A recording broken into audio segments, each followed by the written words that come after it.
अस्सलाम वालेकुम viewers, welcome to my channel. आज मैं आपको बताऊंगी परफेक्ट तरीके के साथ पिज़्ज़े की डो किस तरह से बनाई जाए। सो फ्रेंड, यकीन जाने अगर आप मेरी रेसिपी को स्टेप बाय स्टेप फॉलो करेंगे तो मैं 100% श्योर करके कह सकती हूँ, अगर आप अपनी आंखें बंद करके भी बनाएंगे तो आपकी डो बहुत ही अच्छी राइज होगी। रेसिपी स्टार्ट करते हैं। सबसे पहले हमें चाहिए 2.5 कप मैदा। इसको मैंने पहले से ही छान लिया था। अब हम इसमें ऐड करेंगे 1/4 cup vegetable oil. Vegetable oil add करने के बाद अब हम अपने हाथों की मदद से इसको अच्छे तरीके से मसल लेंगे। इसको हम इतना मसलेंगे कि हमने जो इसमें ऑयल ऐड किया है वो अच्छे तरीके से मैदे में जज़ब हो जाए। बस इस तरह से हमने 1 से 2 मिनट इसको अच्छे तरीके से मसल के मिक्स करना है।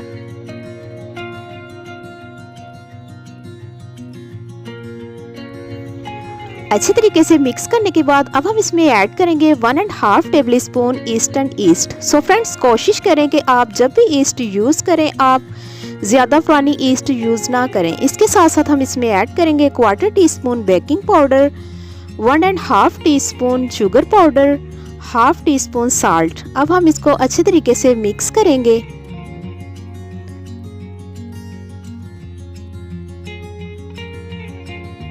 सारी चीज़ें मिक्स करने के बाद अब हम इसमें हल्का नीम गर्म पानी ऐड करेंगे। थोड़ा थोड़ा करके हम इसमें पानी ऐड करेंगे। हमने सिर्फ इसमें इतना पानी ऐड करना है कि हमारी डो जो है वो सॉफ्ट सी रेडी हो जाए। ना तो बहुत ज़्यादा हार्ड होनी चाहिए और ना ही बहुत ज़्यादा नरम होनी चाहिए। थोड़ा थोड़ा पानी ऐड करने के बाद हम इसको आटे की तरह गूंद लेंगे, हल्के हल्के हाथों से। बहुत ज़्यादा हमने इसको ज़ोर ज़बरदस्ती नहीं करनी। यहाँ पर आप देख सकते हैं डो को मैंने अच्छे तरीके से मिक्स कर लिया है। अब हम इसको 1 से 1.5 मिनट के लिए रेस्ट देंगे। 1 से 2 मिनट रेस्ट देने के बाद अब हम इसको निकाल लेंगे। अब हम इसको इतना गूंदेंगे कि ये एकदम सॉफ्ट हो जाए।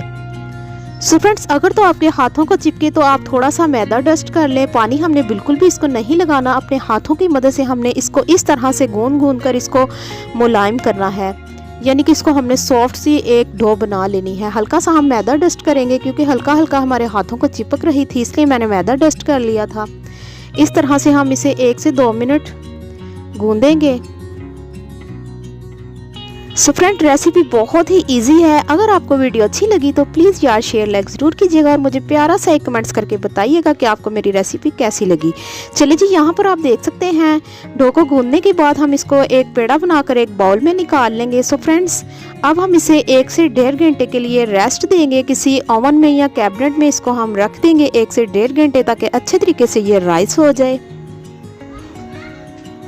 सो व्यूअर्स, 1 से 1.5 घंटा होने के बाद यहाँ पर आप देख सकते हैं माशाल्लाह से अल्हम्दुलिल्लाह बहुत ही क्वांटिटी में भी डबल हो चुकी है और बहुत ही खूबसूरत सी हमारी डो जो है राइज हुई है।